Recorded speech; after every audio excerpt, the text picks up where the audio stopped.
as opposed to getting, Mr. Speaker, a substantive issue as the learned senior counsel, Mr. Speaker. And he's the only one in this session, Mr. Speaker. Is it in order to mislead, Mr. Speaker?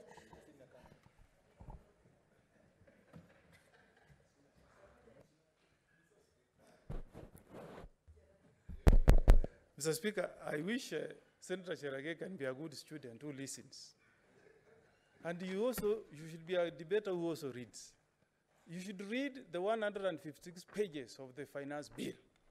And you will see that there is a proposal therein to tax Kenyans 3% in the name of housing tax. It is there. So it's not a matter of gossip. Tax, Mr. Speaker.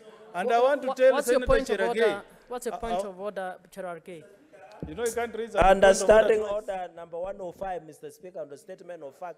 Is it in order for the only learned senior counsel on the House, which will depend on this, to mislead all of us by saying 3% housing levy fund is a tax? Yet it is not. It is a saving, Mr. Speaker, that is paid, Madam Speaker, sorry, that is paid after 7 years, and he should be able. He has advised me to read finance bill, Mr. Speaker. I have read finance bill. In fact, I should be the one teaching him because, Madam Speaker, sorry, because the 3% we are talking about housing levy fund, Madam Speaker, is a saving. It is not a tax. Is it in order to mislead the House as per standing order number 105?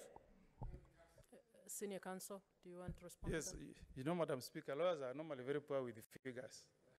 Whether you call it a levy, whether you call it a taxation, the thing is that you are raiding Kenyans' income and taking away 3%. Whether you call it housing levy, whatever you call it, it is still a taxation measure, Mr. Speaker. And I was in Nandi, Mr. Speaker. I want to tell Senator Cherage to put his ear on the ground. Madam Listen Speaker, to the Madam teachers Speaker, in Nandi. Madam Speaker, sorry. Madam Speaker, I want Senator Cherage to put his ear on the ground and listen to the people of Nandi. Listen to the teachers of Nandi. Listen to the